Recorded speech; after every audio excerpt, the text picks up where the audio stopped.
Hello दोस्तों, स्वागत है आपका हमारे YouTube channel tech fact academy में। मैं हूं शशिकांत राय और आज का जो वीडियो है वो सीटेट दिसंबर 2021 को लेकर के है, जिसमें जो है आज हम जो है पढ़ेंगे बाल विकास की अवधारणा और इसका सीखने के साथ क्या संबंध है। यह जो है सीटेट दिसंबर 2021 का जो सिलेबस दिया हुआ है उसमें चाइल्ड डेवलपमेंट का प्राइमरी टीचर के लिए ये पहला टॉपिक है। उस पहले टॉपिक को आज हम आपके साथ डिस्कस करेंगे और काफ़ी सारांश रूप में डिस्कस करेंगे, जिससे आपको बिल्कुल क्लियर एंड कट बिल्कुल आसानी से सारी चीज़ें समझ में आ जाएंगी कि बाल विकास की अवधारणा और इसके सीखने के संबंध जो है कैसे स्थापित किए जाते हैं। और उम्मीद है कि ये वीडियो आपको पसंद आएगा और जो भी लोग दिसंबर सीटेट 2021 की तैयारी हमारे चैनल के माध्यम से करना चाहते हैं वो हमारे चैनल को सब्सक्राइब कर सकते हैं। और सब्सक्राइब करने के लिए आपको सब्सक्राइब बटन पर क्लिक करके बेल आइकन जरूर प्रेस करिएगा ताकि सारे वीडियो नोटिफिकेशन आपको मिल जाएं। तो देर नहीं करते हैं, वीडियो काफ़ी जो है ज़्यादा लंबा नहीं बनाना चाहते हैं, काफ़ी शॉर्ट में मैंने यहाँ पे समझाया है। और अगर आप इसके नोट्स चाहते हैं तो ये आप हमारी वेबसाइट है, ठीक है, वहाँ से आप ले सकते हैं। उसका लिंक मैंने डिस्क्रिप्शन बॉक्स में दे दिया है। तो इसको जो है हम अपनी वेबसाइट पे भी अपडेट कर देंगे, वहाँ से आप इसका रिटन नोट्स भी निकाल सकते हैं और आप हमारे वीडियो के माध्यम से इस लेक्चर को सुन के समझ भी सकते हैं। तो आइए शुरू करते हैं। बाल विकास की अवधारणा। बाल विकास की अवधारणा पढ़ने से पहले यहाँ पर जो है हमको समझना होगा कि जो है आखिर सीटेट दिसंबर 2021 में जो ये पहला कॉन्सेप्ट जो दिया हुआ है कि बाल विकास की अवधारणा क्या है, उसका सीखने के साथ कैसे संबंध स्थापित किया जाता है, इसमें आपको पढ़ना क्या है सबसे पहले तो ये मालूम होना चाहिए। अगर आपको ये पता है कि जो है इसमें पढ़ना क्या है तब तो आप जो है पेपर को आसानी से सॉल्व कर लेंगे। क्योंकि अगर आपको जो है सिलेबस की जानकारी नहीं है या चैप्टर जो आप पढ़ रहे हैं उसमें क्या क्या चीज़ें शामिल हैं या उसमें कौन कौन से टॉपिक आते हैं, अगर उसकी जानकारी नहीं तो पढ़ना काफ़ी जो है लेंथी हो जाता है और फिर चीज़ें समझ में नहीं आती है। तो यहाँ पर सबसे पहले जो हम लोग समझेंगे कि आखिर बाल विकास की अवधारणा और इसका सीखने के साथ जो संबंध स्थापित किया जाता है उसमें क्या क्या टॉपिक आपको पढ़ने होते हैं ताकि आप क्वेश्चन को आसानी से हल कर सकें। इसमें जो है सबसे पहले जो है पढ़ना होता है आपको अभिवृद्धि और विकास का सिद्धांत।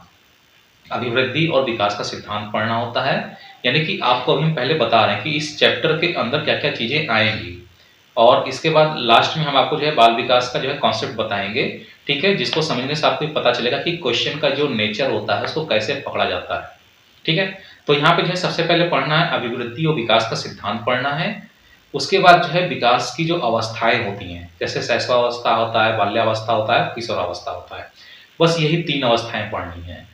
और सीटेट का पेपर सॉल्व करने में अगर आप पेपर 1 अप्लाई किए हैं तो आपको जो है एज का काफ़ी ध्यान रखना पड़ता है बाल विकास में, कि किस अवस्था तक के प्रश्न आपसे पेपर 1 में पूछे जाते हैं और किस अवस्था तक के प्रश्न जो है आपसे पेपर 2 में पूछे जाते हैं। ठीक है, तो विकास की अवस्थाएं पढ़ना है। फिर बालक का जो विकास होता है उसको पढ़ना है। तो बालक के विकास में आप पढ़ेंगे शारीरिक विकास, मानसिक विकास, सामाजिक विकास, संवेगात्मक विकास और चारित्रिक विकास।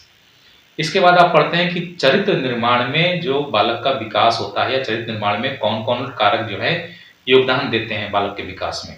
उसमें आप पढ़ते हैं परिवार, विद्यालय तथा समाज का योगदान। इसके बाद हम लोग पढ़ते हैं कि बालक के विकास में सोसाइटी से क्या योगदान है, यानी परिवार से क्या योगदान मिलता है, विद्यालय से क्या योगदान मिलता है, समाज या समुदाय का क्या योगदान होता है। यानी कि बालक के विकास का जो है 2 पैटर्न है, एक चरित्र निर्माण का विकास पढ़ना होता है और एक जो है सामाजिक या समुदाय का विकास होता है वो पढ़ना होता है। दोनों अलग अलग चीजें हैं। ठीक है, इसके बाद अब आता है कि इसके सबसे पहले हम लोग जो है समझ लेते हैं कि बाल मनोविज्ञान होता क्या है। ये तो बाल विकास का जो कॉन्सेप्ट जो चैप्टर है उसके अंतर्गत आपको जो है 5 चीजें पढ़नी है जो मैंने अभी बताई।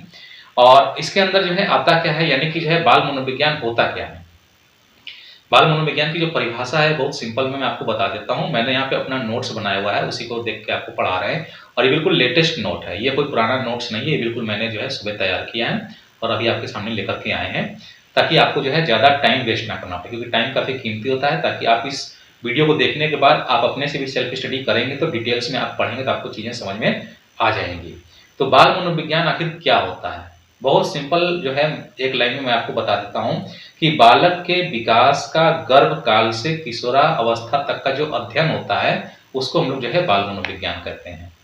ठीक है, बालक के विकास का गर्भावस्था से लेके किशोरावस्था तक का जो अध्ययन किया जाता है उसी को हम लोग क्या कहते हैं, बाल मनोविज्ञान कहते हैं। और ये सारे वैज्ञानिकों ने, मनोवैज्ञानिक जो हैं, उन्होंने लगभग सेम परिभाषा में इसको शामिल किया है, कॉमन डिफिनेशन है।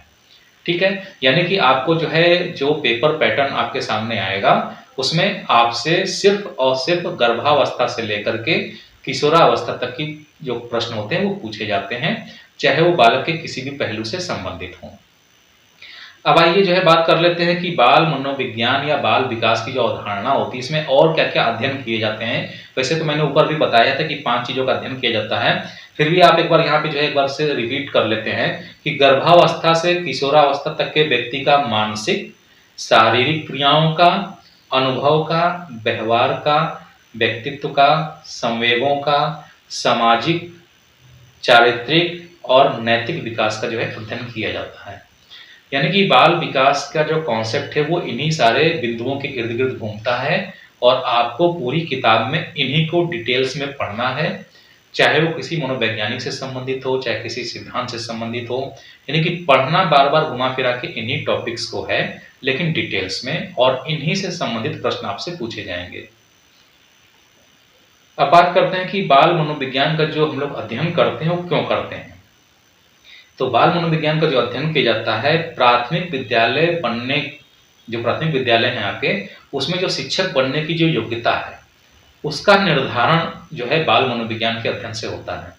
यानी कि अगर आपको जो है प्राइमरी स्कूल 1 से 8 में शिक्षक बनना है, तो आपके बालक के जो विभिन्न पहलू हैं, उनका जो है कॉन्सेप्चुअल जो आपको पॉइंट्स हैं वो मालूम अगर रहेंगे, तो आप उस बालक को अच्छे तरीके से दिशा निर्देश कर सकते हैं या मार्गदर्शन दे सकते हैं, या विद्यालय स्तर पे, पाठ्यक्रम स्तर पे, चारित्रिक स्तर पे, नैतिक स्तर पे, सामाजिक स्तर पे, संवेगात्मक स्तर पे उसको जो है आगे बढ़ा सकते हैं। अगर आपको इन सब चीज़ों के बारे में जानकारी है, तो बाल मनोविज्ञान का मुख्य कार्य यही होता है कि शिक्षक के अंदर ऐसी योग्यताओं का विकास करना, ताकि वो बालक की अभिवृद्धि में और विकास में योगदान दे सके। इसके बाद जो है बालक का जो अर्थ होता है वो क्या होता है, ये भी समझ लीजिए कि बालक का अर्थ क्या होता है।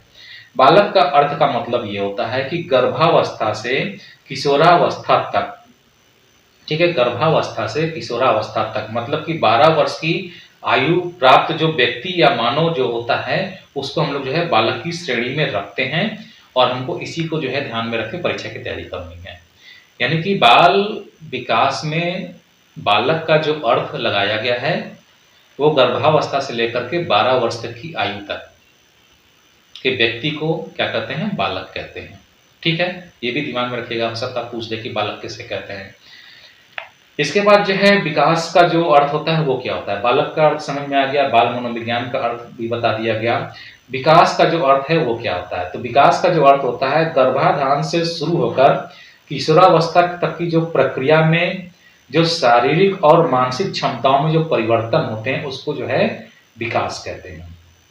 ठीक है, बिल्कुल स्पष्ट है कि गर्भाधान से शुरू होकर के किशोरावस्था तक की प्रक्रिया में शारीरिक और मानसिक क्षमता में बालक के अंदर जो होने वाले परिवर्तन हैं, उसको जो है विकास कहा जाता है बाल मनोवैज्ञानिक के दृष्टिकोण से। और यहाँ पे ध्यान रखिए कि ये क्रमिक होते हैं, ठीक है, यानी कि ये एक निश्चित क्रम के अनुसार होते हैं। जैसे 1 के बाद 2 आता है, 2 के बाद 3 आता है, वैसे ये क्रमिक होते हैं, तो इनका क्रम भी आपको बिल्कुल फिक्स है, वो याद होना चाहिए। ठीक है, इसके बाद जो है प्रारंभिक अवस्था के जो परिवर्तन होते हैं वो कैसे होते हैं, इसको भी समझ लीजिए कि प्रारंभिक अवस्था के जो परिवर्तन होते हैं वो किस प्रकार के होते हैं। यानी कि बाल विकास के जो प्रारंभिक अवस्था के परिवर्तन है वो, इसमें जो है जो प्रारंभिक अवस्था के परिवर्तन होते हैं वो रचनात्मक होते हैं, यानी कि कंस्ट्रक्टिव होते हैं, क्योंकि यह वृद्धि और ग्रोथ का समय होता है। ठीक है, तो प्रारंभिक अवस्था का जो परिवर्तन होता है बाल विकास में, वो क्या होता है, रचनात्मक होता है, कंस्ट्रक्टिव होता है, क्योंकि ये ग्रोथ अभिवृद्धि से संबंधित होता है, इसलिए रचनात्मक स्तर का होता है। और जो दूसरी अवस्था में जो परिवर्तन होते हैं, उसमें क्या होता है कि ह्रास के लक्षण परिलक्षित होते हैं। ठीक है, ह्रास के लक्षण जो परिलक्षित होते हैं, यानी कि जो है प्राथमिक अवस्था के जो परिवर्तन होते हैं वो रचनात्मक होते हैं, कंस्ट्रक्टिव होते हैं, और उसके बाद जो दूसरी अवस्था के जो परिवर्तन होते हैं वो जो है फॉल करते हैं, यानी गिरते हैं, डाउन होते हैं। तो ह्रास के लक्षण जो है उनमें परिवर्तन जो है आता है। यानी कि आप जो सीखते हैं, नई चीजें जब सीखते हैं, तो पुरानी चीजों का स्थान जो है क्या हो जाता है, शून्य हो जाता है। क्योंकि विकास की अवस्था में पुरानी चीजों का स्थान नई चीजें जब ग्रहण कर लेती हैं, तो उसी को हम लोग क्या कहते हैं, ह्रास के लक्षण के साथ अभिवृद्धि या ग्रोथ कहलाता है। यानी कि पुरानी चीजों का महत्व कम हो गया। ठीक है, अब आइए बात कर लेते हैं कि परिवर्तन की जो 3 श्रेणियां होती हैं वो कौन-कौन सी होती हैं। परिवर्तन की जो है 3 श्रेणियां होती हैं जिसमें व्यक्ति अपना पूरा जीवन जो है व्यतीत कर देता है और ये एक पर्टिकुलर क्रम में है, तो इस क्रम को ध्यान में रखिएगा। विकास में उत्पत्ति यानी ओरिजिन, और इसके बाद आता है वृद्धि यानी कि ग्रोथ, उसके बाद आता है अपकर्ष यानी कि फॉल। यानी कि एक बार कोई व्यक्ति ऊपर की तरफ चढ़ता है तो नीचे की तरफ भी गिरता है। तो इसमें जो है पूरी जीवन में जो परिवर्तन होता है विकास में, उसकी 3 श्रेणियां हैं। विकास में उत्पत्ति यानी ओरिजिन, वृद्धि यानी कि ग्रोथ, और अपकर्ष यानी कि फॉल। ये तीनों जो है एक क्रम में होते हैं। यानी कि पहले जो है आपके विकास की उत्पत्ति होगी यानी आपकी उत्पत्ति होगी, फिर आपकी ग्रोथ होगी, तब आपका जो है अपकर्ष यानी फॉल होगा। ठीक है, अब आइए बात कर लेते हैं कि बाल विकास का जो विज्ञान होता है वो कितने प्रकार का होता है। बाल विकास का जो विज्ञान होता है वो 2 प्रकार का होता है। पहला होता है विधायक विज्ञान, जिसको पॉजिटिव साइंस कहते हैं, और दूसरा होता है नियामक विज्ञान, जिसको नॉर्मेटिव साइंस कहते हैं। तो ये विधायक विज्ञान और नियामक विज्ञान, ये पॉजिटिव साइंस और नॉर्मेटिव साइंस की अगर आप डिफिनेशन समझ लेते हैं तो आपको जो है पेपर 1 में क्वेश्चंस के आंसर देना काफी आसान हो जाएगा। क्योंकि विधायक विज्ञान जो होता है बालक की जो प्रारंभिक अवस्था, जो रचनात्मक, जो कंस्ट्रक्टिव होता है, उसमें काम करता है, और उसके बाद जो द्वितीय स्तर की जो विकास की अवस्था होती है जिसमें ह्रास के लक्षण जो है दिखाई देते हैं, उसमें जो है नियामक विज्ञान यानी नॉर्मेटिव साइंस जो है काम करता है। तो कहने का मतलब है कि विधायक विज्ञान और नियामक विज्ञान की डिफिनेशन को अगर आपने समझ लिया तो पेपर 1 के क्वेश्चन देना आसान हो जाएगा, और अगर नियामक विज्ञान समझ लिया तो आपको पेपर 2 के क्वेश्चन के आंसर देना आसान हो जाएगा, चाहे वो पेडागॉजी के हों, चाहे वो चाइल्ड डेवलपमेंट के हों। ठीक है, तो पहले जो है विधायक विज्ञान को देख लेते हैं, जिसको पॉजिटिव साइंस अंग्रेजी में कहा गया है। और विधायक विज्ञान में जो है फैक्ट का अध्ययन किया जाता है, अर्थात क्या है, व्हाट इज। ठीक है, बहुत सिंपल शब्दों में बता रहे हैं। विधायक विज्ञान में फैक्ट्स का अध्ययन किया जाता है। आपने देखा होगा पेपर 1 में या क्लास 1 to 5 में जो बच्चे होते हैं उनको जो सिखाने की जो प्रक्रिया होती है, उनको सिर्फ फैक्ट बताए जाते हैं। मात्र जैसे गिनती सिखाया गया तो 1 2 3 4 ही पढ़ना है, उसके आगे जोड़ घटाना ये तो बात की बात हो गई। ठीक है, लेकिन जो फैक्ट है 1 2 3 4 है, ABCD है, क ख ग घ है, ये फैक्ट है, ये हमारा बेसिक है।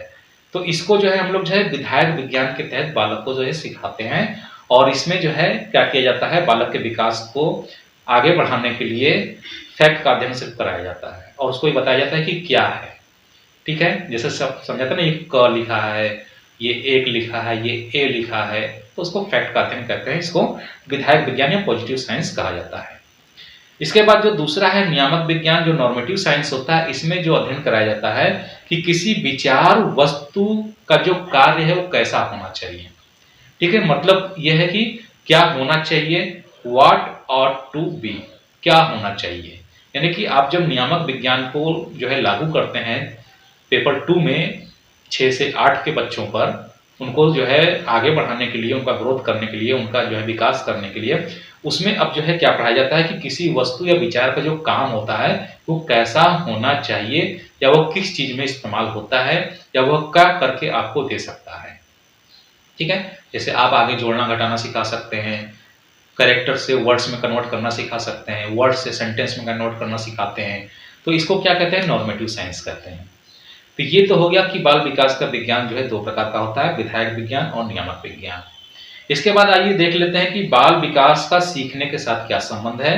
तो इसमें जो है सीखने के साथ जो संबंध होता है वो पूरी तरीके से शिक्षक के लिए है, यह बालक के लिए नहीं है, यह शिक्षक के लिए है कि शिक्षक को बाल विकास का अध्ययन करने से क्या मिलता है। तो बहुत शॉर्ट में जान लेते हैं।